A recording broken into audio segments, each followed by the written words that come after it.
Well, good morning, everyone. We'll probably get started. Thank you all for joining us for this early morning orientation call for the Preterm Birth Prevention Collaborative. My name is Susan Boehm, and I'll be one of the directors for the collaborative, along with Ann Walsick. Dr. Yasuko Yamamura is our faculty lead, Bonnie Hansen is our coordinator, and Jane Taylor is our improvement advisor. So we're excited to have teams from Fairview M Health, Health Partners Park Nicollet, Centricare, Essentia Health, Hennepin Health, and Alina Health join us in this important work. This call is being recorded, and we'll send that out along with the slides for anyone who has missed it and would like to review. So first of all, I'm just hoping everybody could be put on mute so that we're hearing a lot of feedback right now. Thank you. For those that missed that, the call is being recorded and will be sent out along with the slides for anyone who's had to miss it and would like to review. All of you should have received the handouts that we sent out yesterday for your reference. Some of those will be updated and as needed, but it's a start for all of us. We're going to start with Dr. Yamamura reviewing the recent SMFM statement. Yasuko, do you want to do that? Thank you. Sure. Hopefully some of the feedback that you're hearing, it might be mine. Can you hear me okay? We can. Sorry, yes, we can. Yep, I was on mute too, so yes, we can. Okay. Well, thank you everybody for joining us this morning. And I wanted to provide everybody with an update of the most recent information regarding one of the factors in our preterm birth prevention initiative, and that relates to the use of Makena, or 17-alpha-hydroxyprogesterone caparate.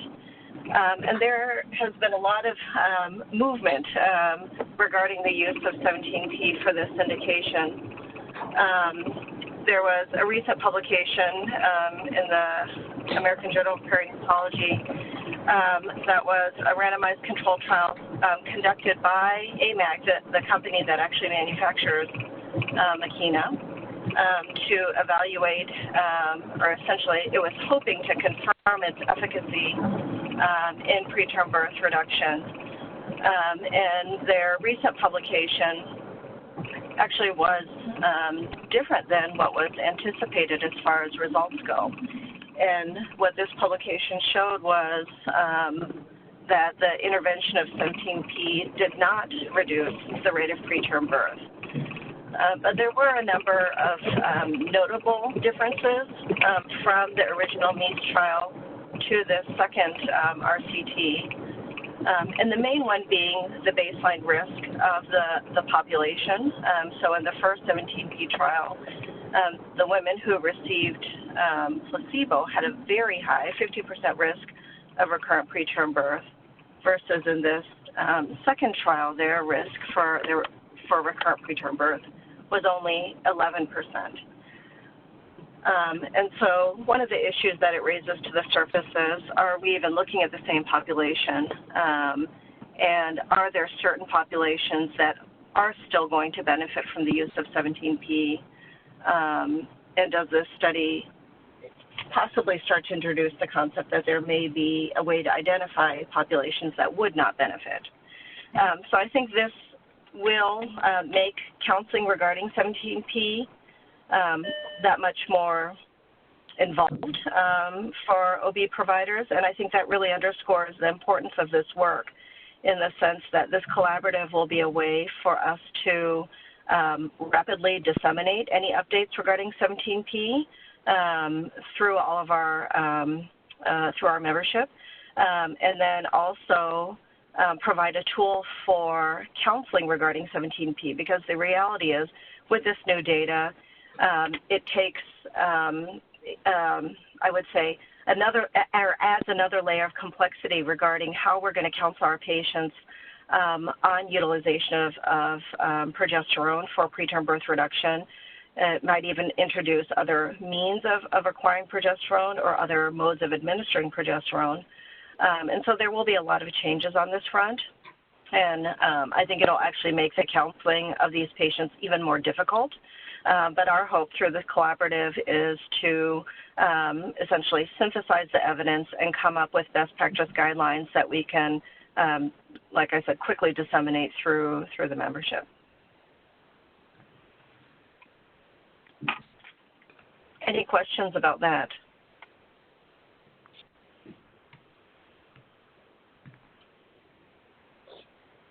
Oh, great. So there will be more information coming.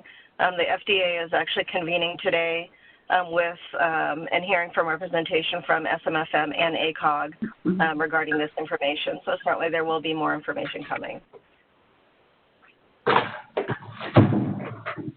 Wonderful. Thank you, Dr. Yamamura, clarifying and updating our collaborative on this very important news and how it really informs the development and how we move forward as a collaborative in addressing the preterm birth prevention. And my name is Ann Walczak. I am a maternal child health quality improvement specialist at the State Health Department, and I co-lead the Minnesota Perinatal Quality Collaborative. I'm going to quickly walk through the charter, which is slide 4 on today's presentation, to let you know about why we're all in this together to do this work, and making sure that we're starting at the same playing field when addressing preterm birth. Advanced slide 5. So prematurity is the second leading cause of infant death in Minnesota, which is associated for nearly 25% of infant deaths in the past 2012 and 2016. In 2017, just over 6,000 Minnesota babies were born prematurely, which is represented in about 9% of all births. And what's important about this is when we talk about this work is that, advanced slide, please. The babies born prematurely, the disparities rate are also existing in both American Indian at 15% and Black at 9% women, and having higher rates of preterm birth where white women are 8%. And this is important as we do this work in addressing and knowing the data, and we know as these rates are increasing that we're coming together as partnerships to address this work together in strategies that work best in our health systems as well as our communities. Advanced slide 7, please.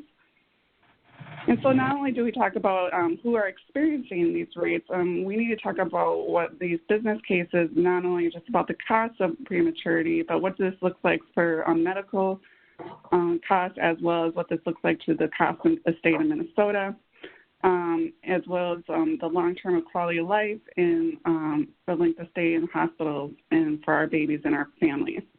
Advanced slide. So in the Minnesota Perinatal Quality Collaborative, we are a network of organizations, medical providers, content experts, and community voices that are led by the Minnesota Perinatal Organization in partnership with the Minnesota Department of Health. We are really excited to do this work. We're excited to have today as our orientation call as the Preterm Birth Prevention Collaborative in addressing the work in reducing preterm births. Now, as noted, as Dr. Yamamura, we had to reset a little bit of how we want to move forward, but a lot of the work is based on an initial cohort out of the 17P initiative, where we learned a lot from the pilot group of clinics that have established really key lessons learned and strategies that will inform health systems in implementing best practices and guidelines that will help reduce the result of preterm birth. That includes increased clinician awareness and results in identifying eligible patients, the number of eligible patients receiving preventative treatment over time, implementation of a method to track patients receiving the injection, as well as the need to address the prior authorization as a barrier to access and to overcome. And then, as I advance slide, I'd like to introduce Jane Taylor. Thank you very much. Good morning, everybody. For those of you, I'm the improvement advisor on the project, and I was involved in the pilot project for 17P. And I just want to briefly review what it means to be a member of a IHI Breakthrough Series Model Collaborative, which is what we are designing our work around. So we've selected our topic. We've had our expert gathering to come up with our measurement strategy and change ideas. So we developed the framework we'll be using with you, and we have a planning group that has done this together. We've selected participants, that's why you're on the call today, and we're going to start our learning session, our first learning session, after you do a little pre-work in December. And then you'll have an action period of a couple of months, and we'll come back together again, followed with another action period. And in the action periods, the purpose of those is for you to take what you learn in the learning session and with our theory of change and measures, really work to see if you can bring about improvement.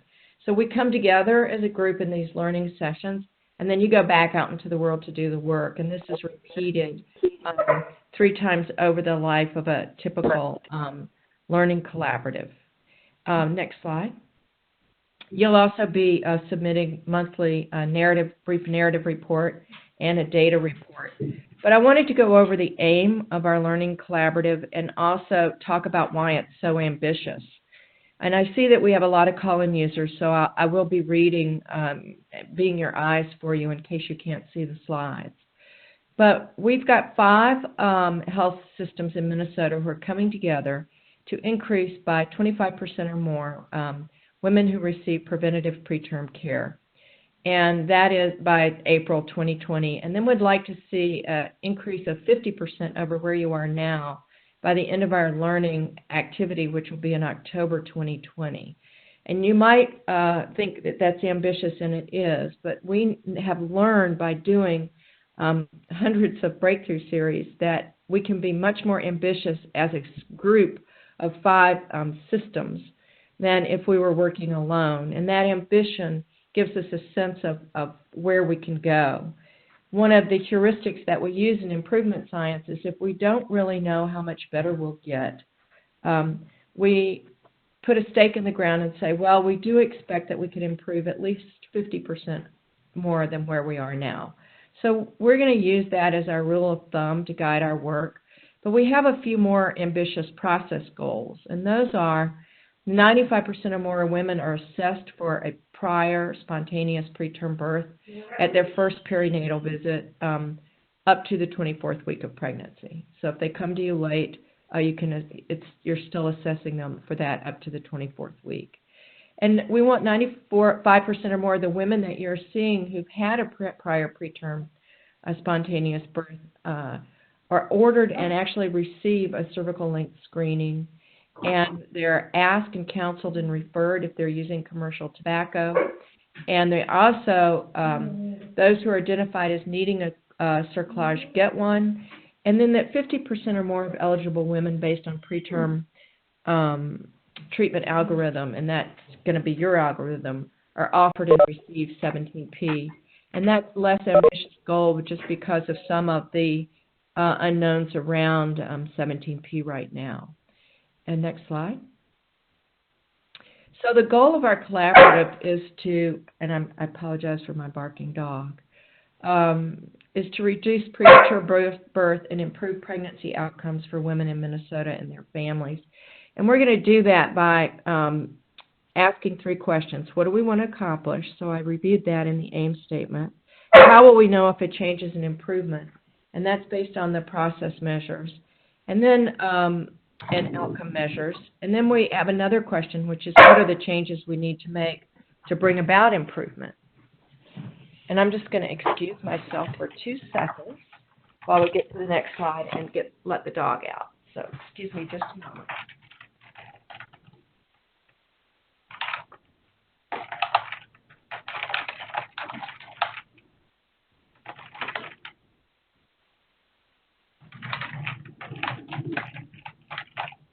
Okay, so I want to go over our outcome measures, and the first one that we're going to use is looking at the percentage of eligible women who receive 17P based on a preterm birth prevention treatment algorithm, and then the percentage of women with a prior spontaneous preterm birth with an order for cervical length screening who received an ultrasound.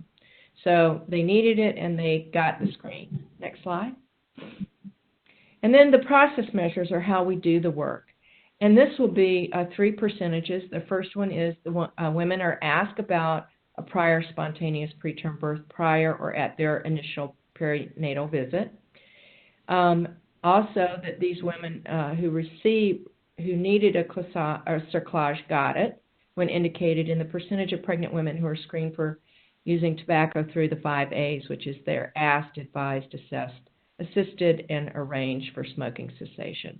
And then we have a balancing measure, which is just a measure we want to keep our eye on, and it is the gestational birth week of newborns from mothers who did have a prior spontaneous preterm birth and who are able to adhere to 17P. Are there any questions about the measures? They are consistent with the algorithm that has been developed for this collaborative. And please interrupt me. Let's just continue on then. We also have something called a theory of change, which is what we think needs to be done in order to accomplish the results of this work. And this is where you will get your change ideas from, and where we're sort of organizing what we think on one page needs to happen to accomplish our aim. So we want to make sure that we're identifying women with a prior spontaneous preterm birth, that there is a good way for the pharmacy to procure and dispense. Hey, it's Philip. Sorry if I'm late. Oh, that's great. Thank you for coming. We're glad you're here. I'm talking about, this is Jane Taylor, I'm talking about the theory of change we'll be using. So we think that if you can identify women, you've got your pharmacy and procurement and dispensing organized. If you can help women self-activate and engage around prevention of preterm birth and their perinatal care in general, and then if we have good care delivery at the office visits, or what I learned from Dr. Yamamura, I call it exquisite care, because I watched that happen in a pilot project, that if you can do all of these things at the appropriate time, and we have more specific change ideas attached to it, that we'll get great results. And I see now that I need to revise our aim statement based on the fact that we're not just focusing on 17P, but we are working on preventative care. So I will make that adjustment after the call. Next slide. So we have some objectives for the preterm birth prevention initiative, and I think I'll cover these objectives for us. We want to assess the individual health systems, your health systems. What are the barriers? And make sure that we can help facilitate solutions to improve the preventative care. We want to make sure that as providers, you have assessed and increased your knowledge about progesterone and how it should be used, and that we're able to tap into the electronic medical record to identify people who are at risk for preterm birth, and also make it easy for us to track and use our measurement system. And then implement a standardized order set that we can connect with that EMR to make it easier for everybody. So hardwiring our changes, streamlining the procurement system, and then involving a standardized risk process for evaluation of cervical length for candidates at risk for preterm birth. Next slide. And Anne, maybe you could pick up here and talk about the benefits to being in the collaborative. Sure. So the importance of having everyone part of this is that we're working together as a team and in this collaborative work. And so the benefits really is the fact that we're able to come together and receive the assistance from each other through the peer support and streamlining the implementation of what we learned through the preterm birth prevention, and how it looks like in your health system, and how it informs prior learning collaborative that we will be able to lead in the Minnesota PQC. Different education activities will be offered through CME, CEUs, and as well as a ability to obtain a maintenance of certificate. And then working with our team. This is some feedback.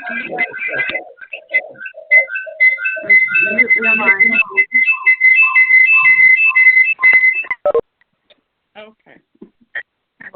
I hope everyone else is still here. So we'll have access to quality improvement education in each of these learning sessions. And as mentioned earlier, of the objectives, they'll be able to facilitate order sets and smart sets through the electronic medical record. Next slide. So expectations, as this is within the charter, in what you guys have received through email communication, is that there will be approved participation from each of your OB services line director. You guys have been assembling teams. Thank you. And representative of how we make sure that when we do this work, it gets rolled out appropriately and to strengthen how your clinic processes across the health system. So a team of at least 3 within your health system, which would include a clinic champion. This could be any leadership, a provider, quality improvement manager, administrative lead, which will be helping facilitate the work as well as possibly inputting the data that will be required on a monthly basis. Possibly a pharmacy representative, that still remains to be determined, but I think it's important if that's something in your health system that helps support the administration of 17P. We would love to include that. IT representation is important, as well as we talk about electronic medical records and the role that plays in the work and how feasible we're able to make this change across the health system. And then lastly, a nurse and educator who really interact with the patient to really connect that type of feedback when we are identifying women who are at risk for preterm birth. We need people to all be participating in each of our webinars and learning sessions, and I'll go through the timeline later on in this presentation. Next slide. We also request for expectations in this work is that the available capacity to be able to do this, and based on the approval of your OB services director, is to make it available to, here it says administer weekly 17P injections, but also to implement associated preterm birth strategies. It's really to make sure that we're embracing this type of collaborative work and help see the improvement across the health system.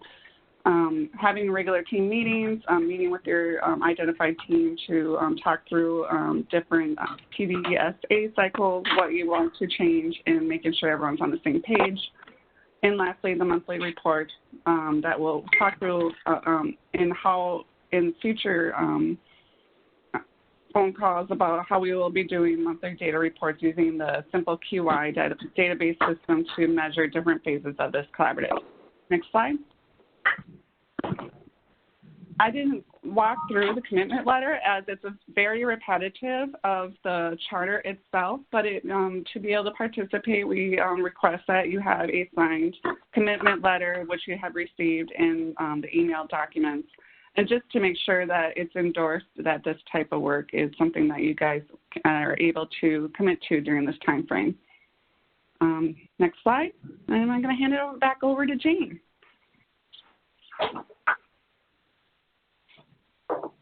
Thank you. So we are going to ask for some pre-work from all of you, and it's a brief preparation. There'll be a slide for you to put your team name, location, and date, and a photo of your team would be awesome. Next slide. And these will be prepared prior to the learning session in December, so we hope that giving you 6 weeks will be enough time. But the first thing we want to know is what you really hope to accomplish in this initiative. What is your ardent desire in terms of preterm birth prevention? You can use simple language and then include your concrete goals. We have collaborative goals, but you may have some concrete goals that you would like to achieve in addition to that. Next slide.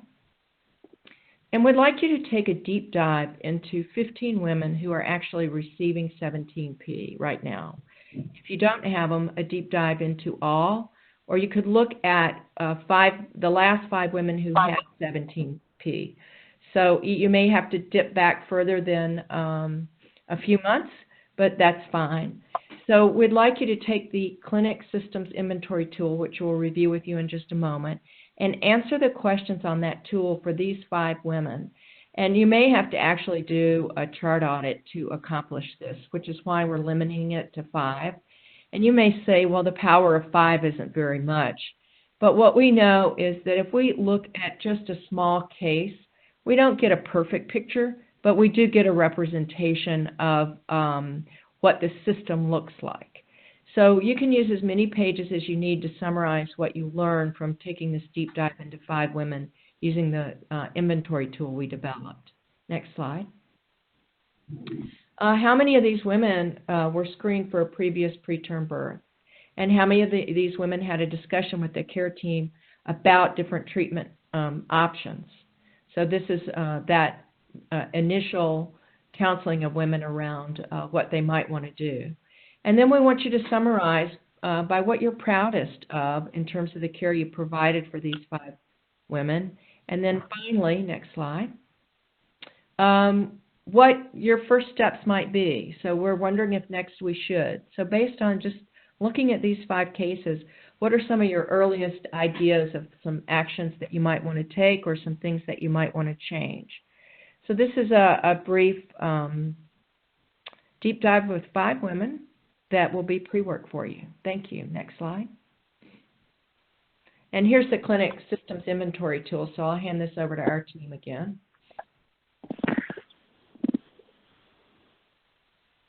And I think it's Susan or Ann. Susan, I can sure talk about this a little bit. So this was actually adapted out of Ohio, who did a great job of really looking at 17P. And what we did is we tried to adjust it to really make it helpful for what we wanted to look at. And so at first we thought, well, we'll just have you guys answer these questions about your systems. And then that's where we determined if you had 5 patients to really go back and look at this form, it would be helpful to really make sure that what you're doing is exactly what you're saying. So it goes through a section on how you identify women at risk, for preterm birth, and then also looking at your capabilities of doing the cervical length screening. I'm not sure, next slide, I think it's not separated out. Oh, it is. Okay. And then looking at how you are able to get prescriptions, and then barriers about administration. Next slide. And then also we're looking at the commercial tobacco cessation and also communication. And we have, just so you know, the commercial tobacco cessation is really geared towards looking at we know the Native American population also has traditional tobacco, and we're not talking about that at all. It's very specific as we start looking at tobacco cessation that we're talking about commercial. So just a clarification on that. And then communication. This is something that we added because we think it's really important. So we want to know about what your current EMR system is. And then how do you get information to your non-clinic systems so that deliver at the hospitals? We know that that tends to be something that everyone does a little differently, and so we're hoping we'll be able to get information from all of you that can be shared and help some of the other systems. And then when your system has determined best practice guidelines, how is that rolled out? And then how does the health system gather information back about how to make those changes from clinics? And then specifically in clinics, how is those best practices rolled out? So this would be a tool that can be used as you're looking at those 5 patients to really determine how your system has this covered and whether or not it's covered. Next slide. Anne, do you want to talk about this? Sure. I think for the aim and goal worksheet is really to help fill in based on the clinic systems inventory tool, we should be able to guide each of the information. The example that we have shared is based on the of health improvement breakthrough series, and really walks you through what to consider when establishing both your aim and your goal. It's really as a tool to help formulate what you want to see in your health system. And Jane, if you have more to say to this, let me know. Next slide. Okay, and lastly, I just want to let everyone know that we will be using the platform of Simple QI. It's really been designed around for the Institute of Health Improvement Breakthrough Series in doing the collaborative work, and really will house how the team will be moving outcomes, measures forward to meet the outcomes of your health system. So really we'll be supporting your team management and the PDSA cycles and monthly reports. Stay tuned. There will be more information in the coming days. Next slide. Lastly, in the collaborative dates, key dates we wanted to share, we've been sharing this through some of the email communications, but I think it's important that we highlight this on the call. Today we're having the orientation call that is also being recorded, so if some of your team members are unable to participate today, we'll be able to share that with you hopefully today or in the next day or so. In November, we expect each of the teams to, we will be sending out instructions how you can see the demonstration of the Simple QI data system, which is available via the Zoom conferencing application, and to be able to see how to use it and being able to get instructions to assemble the data input. In December is where we will have our first learning session on December 13th. We're really excited. We'll be being hosted by the Maple Grove Hospital, where we will have each of your teams attend in person, and we have a jam-packed agenda ready to go and look forward to sharing that with you soon. And then starting January, we will have monthly collaborative calls where all team members will be required to attend, where we will have different quality improvement support and assistance, working with either Dr. Yamamura and Jane and the rest of our team to talk through what different processes that you're doing at your health systems in regards to the preterm prevention collaborative, and as well as what we can help support any barriers that come up during that time. And then it's really good for getting through this collaborative work. We established every second Thursday. The time is to be released, and that will be via WebEx, which we are using right now. And then the second and third learning session we have proposed in April and September, and we will be polling the group on best dates to make sure that we have everyone in attendance. Next slide. I think this is when our team can take any questions, concerns. Thank you for everyone's time at this early morning.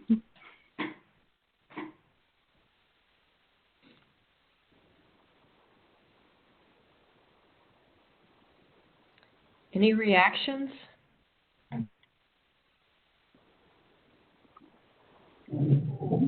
Uncertainty? Hello? Yes, go ahead, please. This is Julie from Essentia. Would someone, like Susan, I just emailed you, be available to come up and talk with our providers here in Duluth?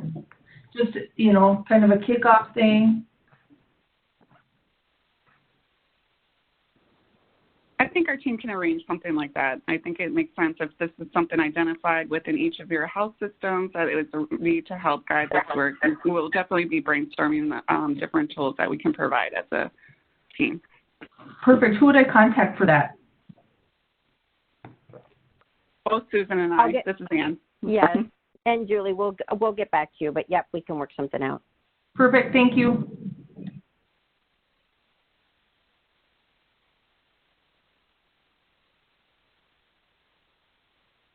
Any other questions on the team makeup or who should be involved, how that looks?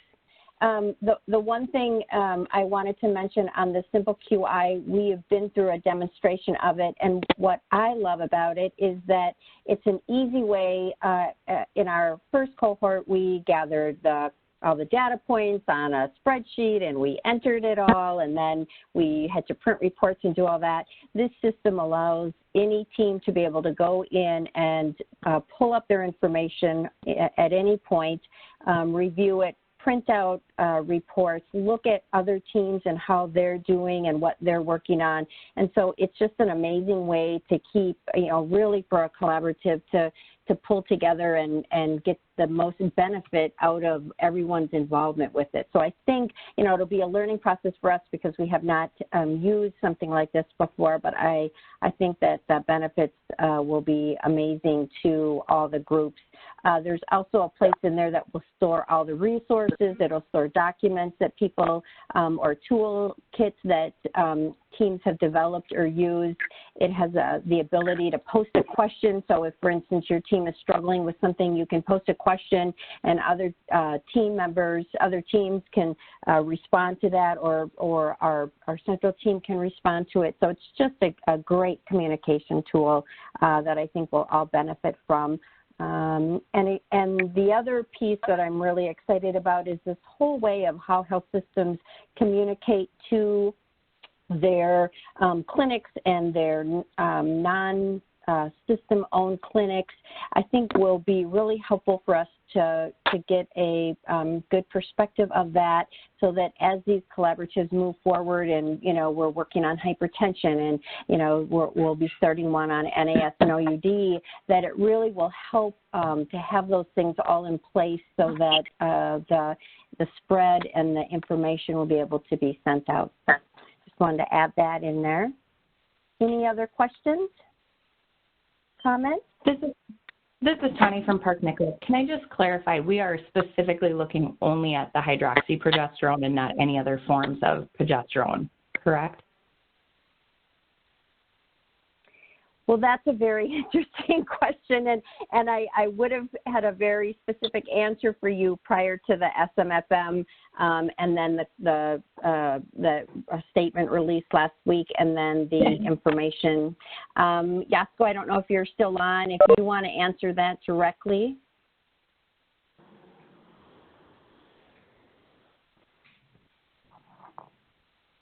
I'm not sure Yasko's still on. So that is a very good question, and I can't honestly answer that, yes, we are only looking at that. I know there's been a bit of talk about vaginal progesterone and how that will fit in, and whether there'll be changes from the SMFM point of view. And so I think that it will depend on what is coming down the pike with some of those things. But I do know that we feel like as a group, it will be much easier to handle those changes and discussions and figure that out as a group versus each system trying to figure that out on its own. So and Susan, this is Yasko. I'm sorry. I am technologically challenged, and as I was trying to take it off mute, I hung up on you guys. So sorry about that. But I caught the tail end of your answer, and I completely agree that we will know more. But as far as, you know, the issue of other forms of injectable progesterone, that is correct. We are not looking at just standard progesterone in oil. If we're talking about injectable progesterone, it would be the 17-alpha hydroxyprogesterone caparate. No, I guess I was referring more to the vaginal suppositories and oral progesterone. Gotcha. Correct. Okay.